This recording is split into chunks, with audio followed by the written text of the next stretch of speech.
Hello friends, welcome to learning classes. Friends, आज मैं आपके लिए जो टॉपिक लेकर आया हूं, जो पार्ट लेकर आया हूं, हिस्ट्री वाला वही पार्ट है जो हमने लास्ट टाइम कंप्लीट किया था और उसमें जो बचा हुआ रिमेनिंग पार्ट है उसको आज कंप्लीट करेंगे। तो जितने भी दोस्त पहली बार चैनल से जुड़े हैं, देख लें, चैनल को सब्सक्राइब कर लो। चलो शुरुआत हम जो करते हैं, देखो ज्यादा टाइम बर्बाद न करते हुए हम चीजों की शुरुआत करते हैं। तो देखो लास्ट में मैं आपके लिए जो पढ़ा रहा था वो पढ़ाया था मैंने आपको पोस्ट मौर्य। क्या पढ़ाया था? पोस्ट मौर्य। हिंदी में बोलेंगे इसको मौर्योत्तर काल, मौर्योत्तर काल। और इस मौर्योत्तर काल को आप ध्यान करो, मैंने दो पार्ट्स में डिवाइड किया था। जो मौर्योत्तर काल था इसको मैंने दो पार्ट्स में डिवाइड किया था। एक पार्ट्स में मैंने तीन अलग पार्ट बनाए थे, जिसमें आपको लिए मैंने शुंग वंश पढ़ाया था। शुंग वंश, जिसने वीडियोस नहीं देखी है वो वीडियोस देख लें। एक दूसरा मैंने पढ़ाया था इसको कर्ण वंश, और तीसरा पढ़ाया था इसमें मैंने सातवाहन वंश। ये वंश मैंने आपको करा दिए हैं। इसका एक पार्ट, ये एक पार्ट इसलिए बोला था क्योंकि ये तीनों के तीनों जो डायनेस्टी थी, ये इंडियन डायनेस्टी थी, ये भारतीय वंश थे। लेकिन इसके जो तीन पार्ट अभी बचे हुए हैं, जिनकी बात आज से हम शुरू करेंगे, उसमें कौन कौन से हैं? इसमें एक है दोस्तों जिसको बोलेंगे हम इंडो ग्रीक, एक बोलेंगे हम इसमें इंडो ग्रीक। दूसरा पार्ट होगा इसमें जिसे बोलेंगे हम शक डायनेस्टी, शक वंश।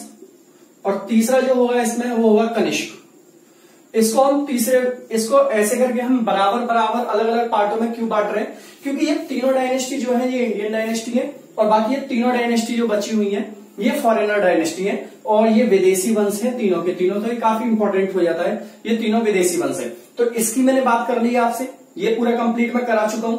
आज जो मैं कंप्लीट कराने वाला हूं वो कौन सा है? ये वाला। इसमें आज हम पढ़ेंगे इंडो ग्रीक और शक के बारे में, क्योंकि कनिष्क काफी बड़ा है, तो एक अलग सेपरेट वीडियो होगी पूरी कनिष्क के बारे में। तो जिसने नहीं देखा है, ध्यान से मैं फिर बोल रहा हूं, आप अगर पोस्ट मौर्य पढ़ने चाहते हो, इससे क्वेश्चन 100% पेपर में आता है। मैंने बहुत अच्छे से और डिटेल्स में पढ़ाया है। आप इसको पूरे पार्ट्स को देखो, 2-3 दिन पहले ही मैंने वीडियो अपलोड की है, आपको समझ में आएगा।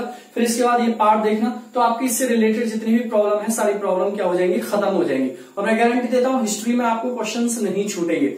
चलो शुरुआत करते हैं दोस्तों। हम देखो अब जो हम बात करेंगे इंडो ग्रीक वाले पार्ट की बात करेंगे पोस्ट मौर्य में, ठीक है। पोस्ट मौर्य में जो पार्ट है आज हमारा, वो दूसरा पार्ट पढ़ा रहा हूं मैं इसमें, और वो पार्ट है दोस्तों आज हम इंडो ग्रीक की बात करेंगे। तो सभी जितने भी दोस्त हैं वो सब हेडिंग बना दो, Indo Greek, Indo Greek dynasty. देखो सबकी बात करूंगा और पूरी डिटेल से बात करूंगा, ठीक है। वैसे हिंदी में अगर बोलो जाएगी तो इसको भारतीय यूनानी वैसे नहीं बोलते, इंडो ग्रीक ही लिखा हुआ आता है। ग्रीक का मतलब होता है यूनानी, ठीक है। क्या होता है? यूनानी। आजकल तो वैसे इसकी राजधानी एथेंस होती है, ग्रीस भी इसको बोल देते हैं, एथेंस इसकी राजधानी होती है। अब देखो इंडो ग्रीक इसको जो नाम दिया गया है दोस्तों, इसकी वजह क्या है कि इसको इंडो और ग्रीक दोनों बोला गया है?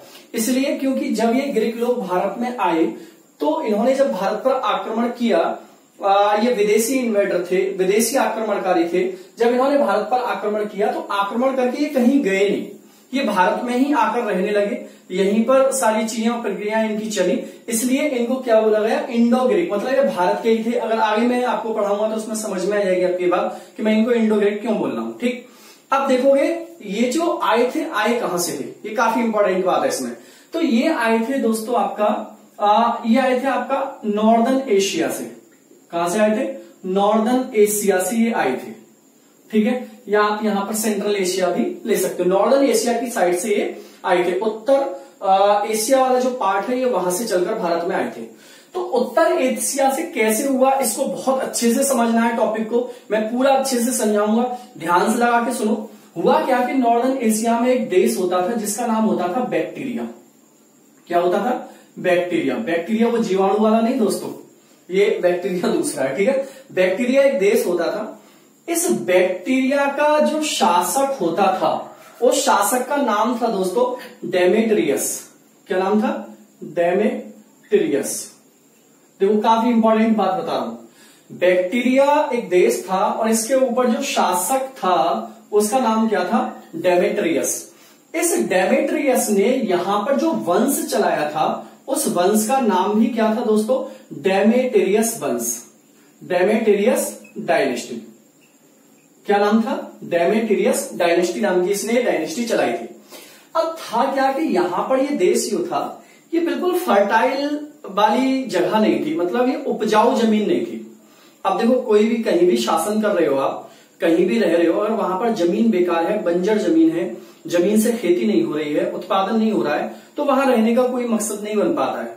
तो इसने सोचा यार कि कहीं कुछ और चला जाए जहां पर कुछ जमीन उपजाऊ हो, यहां से हमें कुछ प्रोडक्शन मिले, कुछ पैसा मिले, कुछ माल मिले।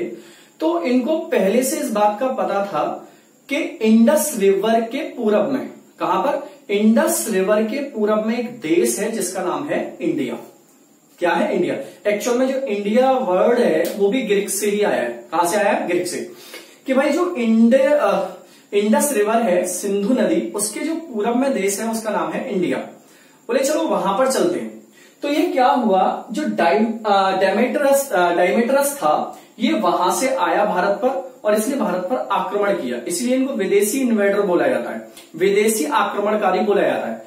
और ये भारत में आने के बाद ये सबसे पहले कहां पर आया भारत में?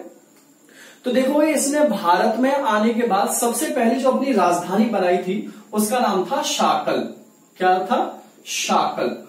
ये अपनी राजधानी इसने बनाई थी शाकल। शाकल को उसने अपनी राजधानी बनाई।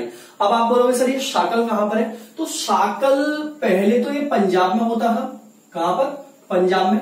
लेकिन प्रेजेंट में अगर पढ़ेंगे तो हम पाकिस्तान वाले रीजन में इसको पढ़ेंगे। कहां पर? पाकिस्तान में पढ़ेंगे।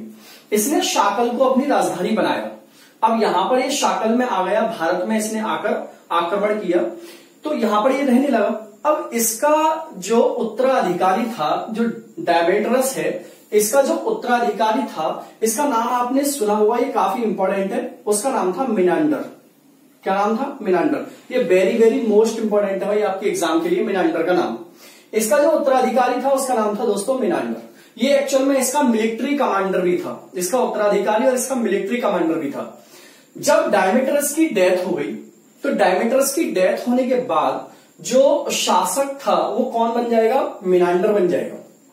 अब मिनांडर शासक बनने के बाद क्या करेगा कि मिनांडर शाकल से बाहर निकलेगा, मतलब इस वाले एरिया से बाहर निकल के मिनांडर आएगा और बाहर निकलने के बाद ये कहां पर कैप्चर करेगा, कहां पर आक्रमण करेगा? ये आक्रमण करेगा दोस्तों मथुरा में। कहां पर? मथुरा में। मिनांडर ने आक्रमण किया मथुरा में और मथुरा को कैप्चर कर लिया।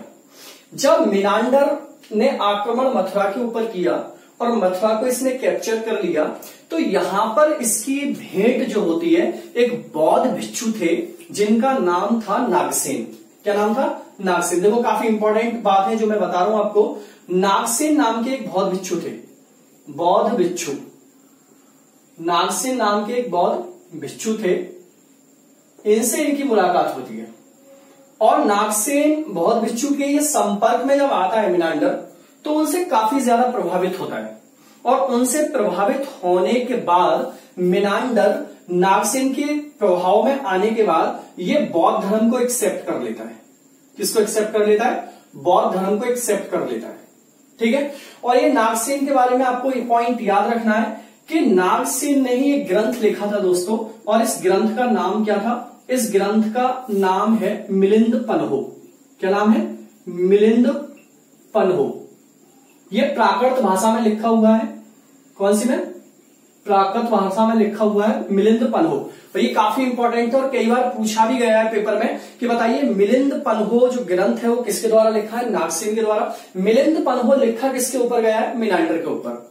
ठीक है। अब हुआ क्या कि एक बार की बात ये थी कि मिनांडर और नागसेन जो थे दोनों, ये ऐसे ही बैठे हुए थे। तो मिनांडर के मन में सवाल आया नागसेन से कि भाई ये बताओ आत्मा क्या होती है, क्योंकि बहुत भिक्षु थे, जानकार थे सारी चीजों के, क्या होती है सारी चीजें, ज्ञान ज्ञान आत्मा परमात्मा क्या होती है। कि नागसेन ने पूछा, उसने मिनांडर ने पूछा नागसेन से कि भाई आत्मा एक्चुअल में है क्या।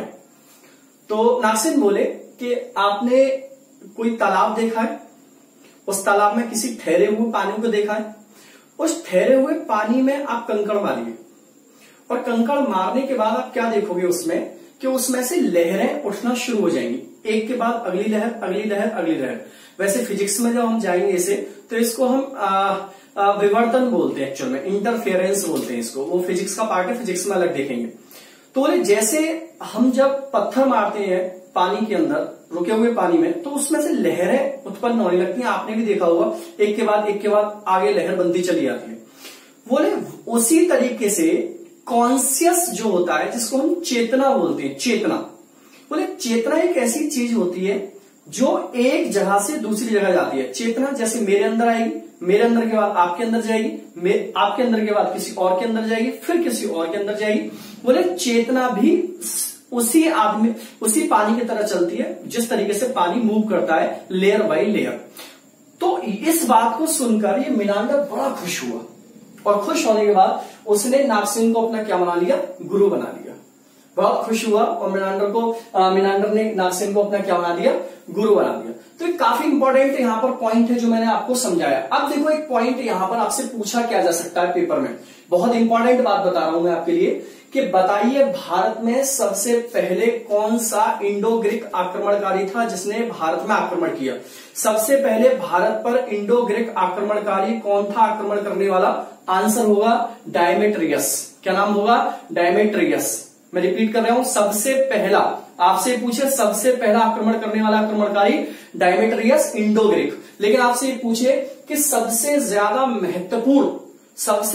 महत्वपूर्ण इंडो ग्रीक शासक कौन था, सबसे ज्यादा महत्वपूर्ण शासक कौन था इंडो ग्रीक, तो उसमें नाम किसका आएगा दोस्तों? मीनांडर का नाम आएगा। किसका नाम आएगा? मीनांडर का नाम आएगा। ये काफी इंपॉर्टेंट मैं नाम आपके लिए यहां पर बता रहा हूं। तो फटाफट से इसका एक स्क्रीनशॉट ले लो, मैं इसको रफ करता हूं आगे, फिर इसमें देखते हैं। ठीक है, हो गया। अब देखो इसके बाद क्या होता है कि यहां पर देखो स्टोरी में मैं फिर से जा रहा हूं, ध्यान से देखोगे मैं क्या बताता रहा हूं, कि जैसे डायमेट्रियस था बैक्टीरिया पर शासन कर रहा था, ध्यान से सुनना, डायमेट्रियस था बैक्टीरिया पर शासन कर रहा था। लेकिन हुआ क्या कि डायमेट्रियस बैक्टीरिया को छोड़कर कहां पर आया? शाकल। शाकल कहां पर है? भारत के अंदर है, पंजाब, अभी पाकिस्तान में। तो अब क्या हुआ? बैक्टीरिया खाली हो गया। जब बैक्टीरिया खाली होगा तो इस पर कोई और शासन करेगा, इस पर कोई और कब्जा करेगा, इसको कोई और हथियाने की सोचेगा। तो हाँ, बिल्कुल यही हुआ दोस्तों। मैं इसको रफ करता चला जाऊंगा साथ के साथ। अब क्या होगा, जैसे बैक्टीरिया खाली हुआ यहां पर, तो बैक्टीरिया के ऊपर एक और व्यक्ति था जिसका नाम था यूक्रेटाइडस। क्या नाम था? यूक्रेटाइडस। इसने आक्रमण किया और बैक्टीरिया को अपने इन्फ्लुएंस में ले लिया, अपने प्रभाव में इसने ले लिया। किसने ले लिया? यूक्रेटाइडस। देखो एक बात मैं आपको यहां पर बता दूं कि कहा यह जाता है कि जो इंडो ग्रीक आक्रमणकारी थे भारत पर आक्रमण करने वाले, उनकी टोटल संख्या कितनी थी? 30। लेकिन हम कुछ ही गिने चुने नाम यहां पर सिर्फ पढ़ते हैं, लेकिन उनकी कितनी संख्या थी? 30 संख्या थी उनकी। ठीक है, तो याद रखना। तो मैं क्या कह रहा हूं यहां पर कि बैक्टीरिया के ऊपर डायमेट्रियस के वहां से आने के बाद आक्रमण कर लिया, और उसको इसने अपने इन्फ्लुएंस में ले लिया, यूक्रेटाइडस ने अपने इन्फ्लुएंस में ले लिया। जब यूक्रेटाइडस ने इसने अपने इन्फ्लुएंस में ले लिया, तो यूक्रेटाइडस का एक उत्तराधिकारी था। उत्तराधिकारी, देखो काफी सारी चीजें हैं जो पीछे से रिपीट होकर आएंगी और आप सही से वीडियो को देखोगे। और इसका नाम था एंटियोलकस। आप ध्यान करो, लास्ट क्लास में मैंने ये नाम पढ़ाया था, एंटियोलकिड्स।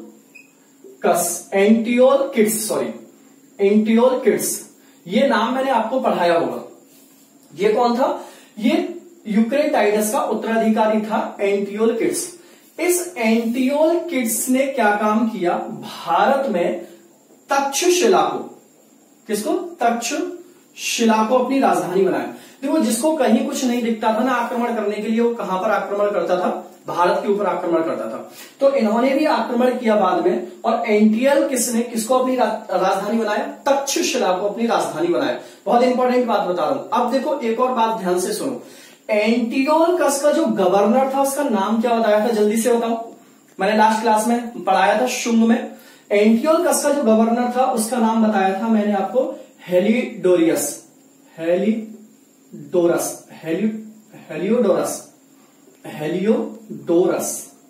ये नाम आपको बताया होगा, देखो पीछे क्लास देखना, आपको जरूर ध्यान आएगा। ये एंटियोलकस का कौन था? ये गवर्नर था हेलियोडोरस। ये कौन था? गवर्नर था हेलियोडोरस। किसका दोस्तों? एंटियोलकस का गवर्नर था। अब देखो होगा क्या यहां पर कि जो हेलियोडोरस था ये भारत में आता है, और ये भारत में जब आएगा तो ये किसके दरबार में आएगा? उस टाइम पर भारत में शासन किसका चल रहा है? भागभद्र का। मैंने ये भी नाम बताया था, ये एक सुंग शासक था भागभद्र। भागभद्र के दरबार में ये आएगा हेलियोडोरस, और भागभद्र के दरबार में आने के बाद ये भागभद्र जो था ये भागवत धर्म का अनुयायी था, जो श्री कृष्ण जी के द्वारा चलाया गया था, मैंने बताई थी आपको। तो ये इतना प्रभावित होगा भागवत धर्म से कि भागवत धर्म को आने के बाद एक्सेप्ट कर लेगा, भागवत धर्म के इन्फ्लुएंस में आ जाएगा। ठीक है, और मैंने ये भी बताया था आपको, ध्यान करो, ये पेपर में कई बार आ चुका है कि बताइए गरुण अभिलेख की स्थापना किसने कराई थी या गरुण अभिलेख किसने बनवाया था। तो गरुण अभिलेख किसने बनवाया था? हेलियोडोरस ने बनवाया था। गरुण अभिलेख किसने बनवाया था? हेलियोडोरस ने। कहां पर बनवाया था? विदिशा। विदिशा में भी मेन जगह पूछ ले तो बेसनगर। क्या नाम है? बेसनगर। मैं ये लास्ट क्लासेस में करा चुका हूं, ध्यान से सुनो मैं क्या कह रहा हूं कि हेलियोडोरस जो था गवर्नर था एंटियोखस का, ये भारत आया, किसके दरबार में आया? भागभद्र के दरबार में आया। भागवत धर्म को इसने एक्सेप्ट किया। गरुण पिलर का इसने, गरुण इंस्क्रिप्शन, गरुण अभिलेख का इसने निर्माण कराया, और वो विदिशा के बेसनगर में है। कहां पर है? विदिशा के बेसनगर में है। तो मेरे ख्याल से आपको ये वाली जो स्टोरी थी आपकी, वो किससे थी? इंडो ग्रीक रूलर से थी। तो इंडो ग्रीक रूलर वाला जो पार्ट है काफी इंपॉर्टेंट पार्ट है, और इसको समझना भी इंपॉर्टेंट है, क्योंकि यहां से क्वेश्चंस आते ही पेपर में रहते हैं। तो मेरे ख्याल से ये वाली बात आपको समझ में आ गई होगी, इंडो ग्रीक वाली। अब देखो इनसे इंपॉर्टेंट फैक्ट बताता हूं मैं आपको कुछ, जो पेपर में बहुत ज्यादा आते हैं। तो मेरे ख्याल से ये वाली बात समझ में आ गई होगी। तो हेडिंग डाल लोगे कुछ महत्वपूर्ण बिंदु, क्योंकि देखोगे जब कोई आक्रमणकारी देश के ऊपर आक्रमण करेगा तो कुछ ना कुछ नया तो करके जाता है, या कुछ नया तो वो करते ही हैं। तो इन्होंने क्या किया, उन्हीं इंपॉर्टेंट फैक्ट्स के रूप में मैं आपको बता रहा हूं कि इन्होंने कौन कौन सी नई चीजें चलाई थी। तो इंपॉर्टेंट फैक्ट्स में लिखोगे सबसे पहले, काफी इंपॉर्टेंट चीज बता रहा हूं दोस्तों मैं आपको, इंपॉर्टेंट फैक्ट लिखोगे, महत्वपूर्ण बिंदु। तो सबसे पहला महत्वपूर्ण बिंदु, और इस पर तो स्टार लगा लो, पेपर में कभी भी आ सकता है दोस्तों। सबसे पहला महत्वपूर्ण बिंदु लिखोगे कि भारत में सबसे पहले सोने के सिक्कों का प्रचलन इंडो ग्रीक शासकों ने शुरू किया। लिखो भाई, लिखो, काफी इंपॉर्टेंट बात है मैंने जो बताई है। भारत में सबसे पहले सोने के सिक्कों का प्रचलन या उनको शुरू करना किसका लिए किसने किया था? तो इंडो ग्रीक शासकों ने किया। किसने? इंडो ग्रीक शासकों ने। अब देखो काफी सारे क्वेश्चंस आपके दिमाग में आ गए होंगे कि सर ये क्या बता दिया आपने? गोल्ड कॉइन्स, गोल्ड कॉइन्स, क्योंकि आपने अभी तक क्या पढ़ा है? आपने पढ़ा है कुषाण वंश, और कुषाण वंश में कौन सा पढ़ा है? कुजुल कडफिसस ने ऐसा किया था। नहीं दोस्तों, ये गलत है। कुजुल कडफिसस ने सोने के सिक्के बड़ी मात्रा में जारी करवाए थे। अगर आपसे ये पूछे कि बताइए कि सोने के सिक्कों को बड़ी मात्रा में सबसे पहले किस शासक के द्वारा शुरू कराया गया था, तो कुजुल कडफिसस, कुषाण वंश में। लेकिन आपसे ये पूछे कि सोने के सिक्कों को किसके द्वारा शुरू करवाया गया था, किसके द्वारा प्रचलन में लाया गया था, तो आंसर दोगे इसमें इंडो ग्रीक। लेकिन अगर पर्टिकुलर शासक का नाम पूछेगा तो आप उसमें पर्टिकुलर शासक का नाम क्या बताओगे? मिनांडर। किसके द्वारा? मिनांडर के द्वारा। दोस्तों नोट कर लो, ये काफी इंपॉर्टेंट फैक्ट है जो मैंने आपके लिए बताया है। ठीक है, दूसरा पॉइंट लिखोगे इसमें, दूसरा पॉइंट लिखोगे कि इंडो ग्रीक जो, देखो अब से पहले क्या होता था, अभी तक के जितने भी शासक थे वो सिक्कों के ऊपर कहीं ना कहीं किसी ना किसी गॉड की प्रतिमा बनवाते थे, किसी ना किसी गॉड का चित्र बनवाते थे। लेकिन इंडो ग्रीक शासक ने ये प्रणाली चेंज की, और इंडो ग्रीक शासक पहले शासक थे जिन्होंने कॉइन्स के ऊपर, इन्होंने कॉइन्स के ऊपर किंग का, जो शासक था, जो रूलर था, उसका चित्र बनवाया और लिपि बनवाई, उसकी लिपि लिखवाई। देखो ये दोनों ही पॉइंट इंपॉर्टेंट है, क्योंकि इससे पहले के जितने भी शासक हुए हैं आप सबको उठा के देखोगे ज्यादातर को, तो उन्होंने सिक्के के ऊपर ज्यादातर गॉड के चित्र बनवाए हैं।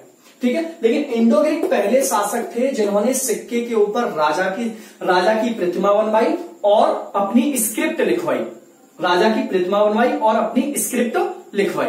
दूसरा पॉइंट। तीसरा फैक्ट लिखोगे इसमें, और तीसरा भी फैक्ट काफी इंपॉर्टेंट है कि इन्होंने साप्ताहिक कैलेंडर की शुरुआत की। जो साप्ताहिक कैलेंडर है दोस्तों, संडे मंडे ट्यूसडे वाला, वो भी किसके द्वारा शुरू किया गया? इन्हीं के द्वारा शुरू किया गया। तो साप्ताहिक कैलेंडर किसके द्वारा शुरू किया गया? इंडो ग्रीक शासकों के द्वारा शुरू किया गया। काफी इंपॉर्टेंट है, लिख लो भाई, इंडो ग्रीक शासकों के द्वारा साप्ताहिक कैलेंडर शुरू किया गया।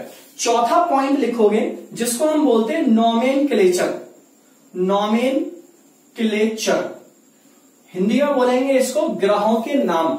जो ग्रहों के नाम दिए थे ना, जो ग्रहों के नाम दिए थे वो भी किसके द्वारा दिए गए? इंडो ग्रीक शासकों के द्वारा दिए गए। नोमेनक्लेचर, ठीक है, लिखो भाई जो मैं बोल रहा हूं कि नोमेनक्लेचर, जो ग्रहों के नाम दिए गए थे वो भी किसके द्वारा दिए गए थे? इंडो ग्रीक शासकों के द्वारा दिए गए थे। ओके, पांचवा पॉइंट लिखोगे दोस्तों, इसमें पांचवा फैक्ट लिखोगे जो काफी इंपॉर्टेंट है कि इन्होंने एक स्टैच्यू बनवाया था। इन्होंने जो स्टैच्यू बनवाया और जो स्टैच्यू की जो मूर्ति थी उसको जिस आर्ट में बनवाया था उस आर्ट का नाम था गांधार कला। कौन सी थी? गांधार कला। अब यहीं से क्वेश्चंस आ जाता है पेपर के अंदर कि बताइए गांधार कला सबसे पहले किसके द्वारा शुरू की गई थी? तो गांधार कला की शुरुआत इंडो ग्रीक शासकों ने ही की है। गांधार कला जो है वो किसके द्वारा शुरू की गई है? इंडो ग्रीक शासकों के द्वारा। लेकिन अगर आप इसके डेवलप की बात करोगे कि गांधार कला का डेवलपमेंट किसके टाइम पर हुआ है? कनिष्क के टाइम पर हुआ है, कुषाण वंश में हुआ है। लेकिन इसकी शुरुआत की अगर बात करोगे तो शुरुआत कहां से होती है इसकी? गांधार कला की ये इंडो ग्रीक शासकों से होती है। तो ये कुछ इंपॉर्टेंट फैक्ट थे जो मैंने आपको बताए हैं और ये काफी इंपॉर्टेंट है दोस्तों। तो ये था आपका जो मैंने पॉइंट आपको पढ़ाया है अभी तक। ये पूरे के पूरा पॉइंट आपको इंडो ग्रीक से रिलेटेड था। तो मेरे ख्याल से ये वाली बात आपको समझ में आ गई होगी इंडो ग्रीक वाली, कि इंडो ग्रीक में मैंने आपको क्या पढ़ाया है। ठीक है, इसको फटाफट से कर लो नोट। मैं थोड़ी सी वीडियो की टाइमिंग देखता हूं कितना हो गई। चलो थोड़ा सा शक शासक भी देख लेते हैं फटाफट से। मेरे ख्याल से समझ में आ गई होगी ये वाली बात आपको। रफ कर दूं? चलो अब देखो बात करते हैं हम दोस्तों दूसरी डायनेस्टी की इसमें, और इस डायनेस्टी का नाम है शक डायनेस्टी। क्या नाम है? शक डायनेस्टी। ये भी काफी इंपॉर्टेंट रहेगा। ठीक है, शक डायनेस्टी। देखो ये जो मैं आपको पढ़ा रहा हूं ना, ये काफी इंपॉर्टेंट चैप्टर है। आप कहीं इसको इतने अच्छे से नहीं पढ़ते हो और पेपर में कभी क्वेश्चंस आप सही से करके भी नहीं आते हो। ये बात फैक्ट मानना जो मैं आपको बता रहा हूं। वीडियो पूरी जरूर देखा करो, पता नहीं आधा अधूरी छोड़ के कहां जाते हो क्या करते हो समझ में नहीं आता मेरे। अब देखो इस शक वंश की अगर बात करें दोस्तों हम, शक डायनेस्टी, तो सबसे पहले तो हम शक के बारे में ये देखेंगे ये आए कहां से थे। तो ये सेंट्रल एशिया से आए थे। कहां से? सेंट्रल एशिया से ये लोग आए थे। सेंट्रल एशिया को हिंदी में बोलेंगे हम मध्य एशिया। कहां से? मध्य एशिया से ये लोग भारत में आए थे। पहली बात तो ये इनके बारे में जान लो। देखो मध्य एशिया से जब ये भारत में आए, वहां पर एक यूची नाम का कबीला था, उनके द्वारा ये इनको भगा दिया गया, मारपीट के जो भी हार गए इनसे। तो इनको भी कहां रास्ता दिखा कि भाई चलो कहां पर चलते हैं? भारत में चलते हैं। तो जब ये भारत में आए तो इन्होंने भारत में अपनी 4 ब्रांच स्थापित की थी। कितनी ब्रांचेस स्थापित की थी इन्होंने भारत में आने के बाद? अपनी 4 ब्रांचेस स्थापित। यहां पर ड्रॉ करके फटाफट से थोड़ा सा वेट करोगे आप लोग प्लीज। देखो वीडियो पूरा देखा करो। मैं हमेशा से यही बोलता हूं कि आपको बहुत, देखो मैं जो पढ़ा रहा हूं मेरे पढ़ाने का बिल्कुल बस यही पर्पज है कि आप लोगों का थोड़ा सा सिलेक्शन हो जाए और आप अच्छे से पढ़ लो। नहीं आप नहीं देखोगे वीडियो और पूरी नहीं देखोगे तो मैं बनाना भी छोड़ दूंगा, फिर मेरे लिए कोई इंपॉर्टेंस नहीं है वीडियो बनाने की। तो इसलिए शेयर करो, लोगों को जोड़ो, मुझे भी थोड़ा सा अच्छा लगेगा कि हाँ कि मेरे साथ कुछ लोग जुड़े हुए हैं। तो एक थोड़ी सी रिस्पॉन्सिबिलिटी आती है काफी लोगों की, तो पढ़ाने में मजा लगाता है। देखो मैं एक फॉर्मेलिटी पिक बना देता हूं जिससे कि आपको समझ में आ जाए। वैसे तो जब मैं पढ़ाता हूं ज्योग्राफी तब सारी चीजों को मैं कायदे से बनाता हूं।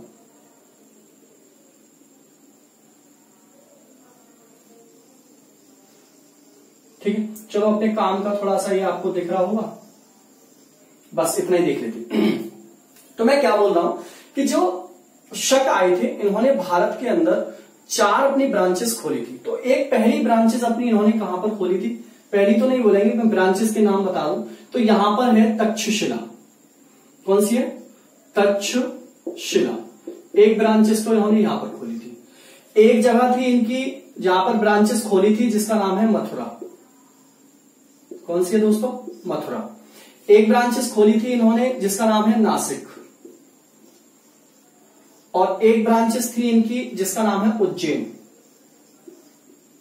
इसको हम मालवा भी बोलते हैं। क्या बोलते हैं हम? इसको मालवा भी बोलते हैं। तो सबसे पहली बात तो यही क्वेश्चन में पूछ लेगा कि निम्नलिखित में से कौन सी ब्रांचेस शक शासकों की नहीं थी? जैसे आपको मान लो ऑप्शंस दे दिए कि निम्नलिखित में से कौन से ब्रांचेस शक शासकों के लिए, ऑप्शन दे दिया उसने तक्षशिला, मथुरा, उज्जैन और चौथा दे दिया बल्लभी। तो आंसर क्या हो जाएगा इसका? बल्लभी। तो 4 ब्रांचेस थी इनकी, तक्षशिला, मथुरा, उज्जैन और नासिक। देखो ये दोनों जो ब्रांचेस हैं इनको हम उत्तरी ब्रांचेस बोलते हैं, ठीक है ना। क्या है? उत्तरी क्षेत्र वाली ब्रांचेस। और इन दोनों को जो बोला जाता है उनके अकॉर्डिंग वो पश्चिमी बोला जाता है, ठीक है। आप अपने मैप के अकॉर्डिंग मत बताना, मैं इस तरीके से बता रहा हूं, इसी तरीके से इनको पढ़ोगे। इनको क्या बोला जाएगा? पश्चिमी, ठीक है। और इनको क्या बोला जाएगा? उत्तरी बोला जाएगा, ठीक है। अब देखो यहां पर ये तक्षशिला था, यहां का जो शासक था उसका नाम था माउस। क्या नाम था? माउस। मूसा मत कहना, माउस ये नाम है। अब कभी चूहा बोल दो इसको, हिंदी में चूहा लिख लो, ठीक है, चूहा नहीं। तो इसका नाम क्या था? माउस, ठीक है। और जो मथुरा था, मथुरा का जो शासक था इसका नाम था राजुल। क्या नाम था? राजुल। ये भी काफी इंपॉर्टेंट रहेगा, राजुल। और जो नासिक था, नासिक का जो रूलर था उसका नाम था नहापेन। नहापेन। ये नहापेन तो मैंने आपको पहले भी लिखाया है, समझाया होगा जब मैंने आपको शुंग डायनेस्टी पढ़ाई होगी। तो शुंग डायनेस्टी के अंदर एक रूलर आया होगा गौतमी पुत्र सातकर्णी। तो शुंग डायनेस्टी के गौतमी पुत्र सातकर्णी ने शक शासक नहापेन को हराया था। नहापान भी बोल देते हैं कहीं कहीं, नहापेन को इसको हराया था। अब जो एक डायनेस्टी बची है वो है उज्जैन और मालवा की डायनेस्टी। अब देखो यहां से कई बार क्वेश्चंस पूछा जाता है कि बताइए शकों की सबसे इंपॉर्टेंट ब्रांच इसमें से कौन सी थी। जो शक रूलर थे उनकी इसमें सबसे ज्यादा महत्वपूर्ण ब्रांच कौन सी थी। तो दोस्तों काफी इंपॉर्टेंट बात बता रहा हूं और फैक्चुअल बातें सारी। तो इसका आंसर होगा उज्जैन और मालवा। ये दोनों ही नाम याद रखना, मालवा में उज्जैन, ठीक है। मालवा उज्जैन इनकी सबसे महत्वपूर्ण शाखा थी, ठीक है। तो अब जो हम बात करेंगे मालवा उज्जैन शाखा की ही बात करेंगे क्योंकि यहीं से पेपर में क्वेश्चंस आता है। तो सबसे पहले आप लोग इस मैप को थोड़ा सा बना लोगे या इसकी स्क्रीनशॉट ले लोगे जिससे कि पेपर में सारे क्वेश्चंस आपके हो जाएं। तो लिखो ये फटाफट इसमें देखो शकों की सबसे महत्वपूर्ण शाखा उज्जैन या मालवा थी। शकों की सबसे महत्वपूर्ण शाखा उज्जैन या मालवा थी।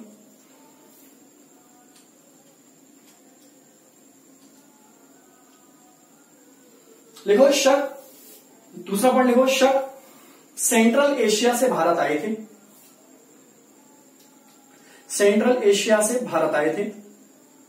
अब देखो यहां से जो क्वेश्चंस आता है आपके लिए वो ये पूछ लेता है, कई बार आपसे क्वेश्चंस में क्या पूछ लेगा, बताइए रुद्रदामन की डायनेस्टी का नाम क्या था। बताएगा कोई मुझे? रुद्रदामन की डायनेस्टी का नाम क्या था?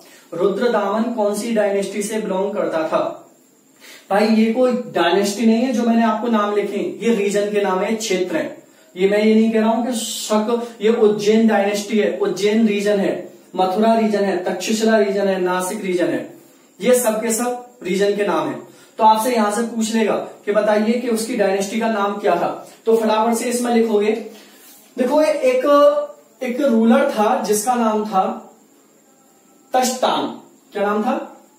तश्तान, ठीक है। एक रूलर था जिसका नाम क्या था? चश्तान लिखेंगे, इसे इंग्लिश में लिख देता हूं मैं, चश्तान, ठीक है। चश्तान ये रूलर था।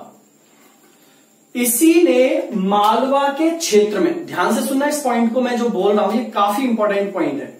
जो चश्तान रूलर था इसी ने मालवा या उज्जैन के क्षेत्र में जिस डायनेस्टी को जन्म दिया था उस डायनेस्टी का नाम भी क्या था? चश्तान डायनेस्टी।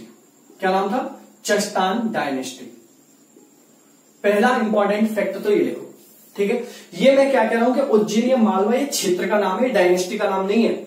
इसमें जो डायनेस्टी थी उस डायनेस्टी का नाम था चश्तान डायनेस्टी और इसकी स्थापना किसने की थी? चश्तान ने की थी। पहली बात इसमें ये लिखो। दूसरी इंपॉर्टेंट बात, इस चश्तान डायनेस्टी का दूसरा नाम जो था वो था कर्डामक डायनेस्टी। कर्डामक डायनेस्टी। क्या नाम था दोस्तों? कर्डामक डायनेस्टी। चश्तान डायनेस्टी का जो दूसरा नाम था कर्डामक डायनेस्टी था और ये पेपर में कई बार आ चुका है, इसको लगा लो आप स्टार में, पॉइंट में, ठीक है। कर्डामक डायनेस्टी ये किसका नाम था दूसरा? ये चस्टान डायनेस्टी का नाम था, कर्डामक डायनेस्टी, क्योंकि ये कर्डामक था ये मालवा में एक जगह का नाम था। कर्डामक जो था ये मालवा में एक जगह का नाम था और इसी कर्डामक डायनेस्टी, उसी जगह की वजह से इसको कर्डामक डायनेस्टी बोला गया। अब आपसे ये पूछा जाएगा क्वेश्चन में कि बताइए कर्डामक डायनेस्टी का सबसे इंपॉर्टेंट रूलर कौन था, कर्डामक डायनेस्टी का सबसे महत्वपूर्ण शासक कौन था? तो दोस्तों इसका आंसर होगा रुद्रदामन। कौन था? रुद्रदामन। तो अब यहां से आपको एक क्लियर फैक्ट मिल गया और क्वेश्चंस मिल गया कि रुद्रदामन की डायनेस्टी का एक्चुअल में नाम क्या था? कर्डामक डायनेस्टी। रुद्रदामन की डायनेस्टी का नाम क्या था? कर्डामक डायनेस्टी। अब एक क्वेश्चन हमारे दिमाग में आएगा कि फिर इस चट्टान का रुद्रदामन से क्या लिंक था? भाई देखो, इस डायनेस्टी की स्थापना तो एक्चुअल में चट्टान ने की है ना। चट्टान कौन है दोस्तों? चट्टान डायनेस्टी जिस जगह पर बनी है उस जगह का नाम क्या था? कर्डामक। तो इसे कर्डामक डायनेस्टी बोला गया। तो ये रुद्रदामन जो था वो चट्टान का पौत्र था, इसे ग्रांड सन बोलते हैं हिंदी में। क्या बोलते हैं? ग्रांड सन था इसका। ध्यान से सुनो, कौन था? ग्रांड सन था, इसका पौत्र था रुद्रदामन। और रुद्रदामन चट्टान डायनेस्टी या कर्डामक डायनेस्टी का सबसे इंपॉर्टेंट रूलर था। ठीक है, ये आपको ध्यान आना चाहिए कि रुद्रदामन ने ही जूनागढ़ अभिलेख का निर्माण कराया था। Very very most important fact लिख लो भाई, लिख लो फटाफट से। रुद्रदामन ने जूनागढ़ अभिलेख का निर्माण कराया था। रुद्रदामन ने, लिखो भाई, जूनागढ़ अभिलेख का निर्माण कराया था। ठीक है, जूनागढ़ अभिलेख का निर्माण कराया था। और ये जूनागढ़ जो अभिलेख है दोस्तों, ये किस लैंग्वेज में लिखा हुआ है? संस्कृत लैंग्वेज में लिखा हुआ है। कौन सी भाषा में लिखा हुआ है? संस्कृत भाषा में लिखा हुआ है। और विश्व का सबसे बड़ा संस्कृत में लिखा हुआ अभिलेख कौन सा है? जूनागढ़ अभिलेख है। मैं फिर से रिपीट कर रहा हूं इस वाले पॉइंट को कि अगर आपसे पूछे कि जूनागढ़ अभिलेख किसके द्वारा बनवाया गया है? रुद्रदामन के द्वारा। जूनागढ़ अभिलेख किसमें लिखा हुआ है? संस्कृत भाषा में। और विश्व का सबसे बड़ा संस्कृत में लिखा हुआ अभिलेख कौन सा है दोस्तों? तो जूनागढ़ अभिलेख है। एक तो ये वाला फैक्ट इसमें याद रखना। दूसरा याद रखना इसमें कि इसने सुदर्शन झील को रिकंस्ट्रक्ट कराया था। किसको? सुदर्शन झील का इसने पुनः निर्माण कराया था। सुदर्शन झील का बांध टूट जाने की वजह से उसका पुनः निर्माण किसने कराया था? रुद्रदामन। देखो, सुदर्शन झील के बारे में बताऊंगा। 4 शासक रहे इसमें, जिसमें चंद्रगुप्त मौर्य से शुरू होता है, अशोक का भी नाम आता है, फिर इसका भी नाम आता है, फिर आगे भी एक शासक आएगा गुप्ताज में। तो सारी लिस्ट फिर मैं एक साथ बताऊंगा। तो इसने सुदर्शन झील का निर्माण, रिकंस्ट्रक्शन एक तरीके से कराया था इसने, रुद्रदामन ने। एक इंपॉर्टेंट बात यहां पर याद रखना कि जो रुद्रदामन ने सुदर्शन झील का निर्माण कराया था, तो इसकी जानकारी जब हमें जूनागढ़ अभिलेख से मिलती है तो कहा जाता है कि इसने अपने खुद के निजी पैसे से इस सुदर्शन झील का निर्माण कराया था। इसने खुद के अपने निजी पैसे से सुदर्शन झील का निर्माण कराया था। एक ये बात बहुत इंपॉर्टेंट है जो मैंने आपको अभी बताई है। ओके, देखोगे एक बहुत इंपॉर्टेंट बात बताऊं, एक और यहां पर ये देखोगे, इसका जो गवर्नर था उसका नाम था सूबी शाखा। ठीक है, इसके गवर्नर का नाम क्या था? शूबी शाखा। ठीक, ये शूबी शाखा, देखो आपसे वैसे तो नहीं पूछेगा, यहां से अगर क्वेश्चन ज्यादातर आता है तो वो यही आता है कि सुदर्शन झील का पुनर्निर्माण किसने कराया? रुद्रदामन ने। ठीक है, सीधा सीधा मिल जाएगा। लेकिन अगर आपसे रुद्रदामन ऑप्शन में ना हो और आपसे पूछा जाए तो फिर आपको हो सकता है रुद्रदामन की जगह पर क्या मिल जाएगा? सूबी शाखा लिखा हुआ मिल जाए, क्योंकि सूबी शाखा एक्चुअल में कौन था? रुद्रदामन का गवर्नर था और इसी की देखभाल में हुई थी सुदर्शन झील का पुनर्निर्माण। लेकिन होता क्या है कि जब कोई काम होता है तो उस टाइम पर जो राजा होता है उसी का नाम आता है। जैसे भाई मान लो अभी कोई योजना है, ठीक है, अभी चल रही है योजना, अगर अगले मान लो 5 साल 10 साल बाद पढ़ेंगे तो फलानी भाई गवर्नमेंट आई थी, उसमें कौन थे? प्रधानमंत्री ये थे। अब ये नहीं पूछेगा उसमें, तुम ये ध्यान नहीं करोगे उस टाइम पर गृह मंत्री कौन थे और ये फलाने टाइम पर वो प्रधानमंत्री थे, उन्होंने ये काम कराया, अरे इंदिरा गांधी ने ये काम कराया, उसमें कौन कैबिनेट था, ये था। तो उसी तरीके से क्या होता है कि जो राजा होता है उसका नाम आता है। लेकिन मैं तो एक बात बता देता हूं आपको कि कभी ऐसा हो कि रुद्रदामन का नाम ना मिले तो फिर उसके गवर्नर का नाम मिलेगा। सूबी शाखा इसके गवर्नर का नाम था जिसने सुदर्शन झील का निर्माण कराया था। तो मेरे ख्याल से जो मैंने आपको फैक्ट बताए हैं ये शक डायनेस्टी के बारे में बताए हैं। किसके बारे में बताए हैं? शक डायनेस्टी के बारे में बताए, कहां से आए थे, कैसे इस तरीके से इनकी ब्रांचेस के नाम क्या क्या थे। तो ये सारे पॉइंट्स आपको मेरे ख्याल से देख लेते हैं एक बारी। तो शक डायनेस्टी में इतना ही था दोस्तों, इससे ज्यादा शक डायनेस्टी में आपको पढ़ने के लिए नहीं है। शक डायनेस्टी हो गई आज, और मैंने इससे पहले आपको कौन सी करा दी इसमें, इंडो ग्रीक। 2 डायनेस्टी मैंने आज फिनिश करा दी है। उम्मीद करूंगा कि आपको समझ में आएगा। भाई वीडियो को पूरा देखो और ज्यादा से ज्यादा देखो। फिर से मैं यही बात बोल रहा हूं, मेरा कोई नुकसान नहीं है, लेकिन आपका बहुत नुकसान हो जाएगा अगर नहीं देखोगे तो। चलो मैं लेता हूं आपसे विदा, tata bye bye, take care.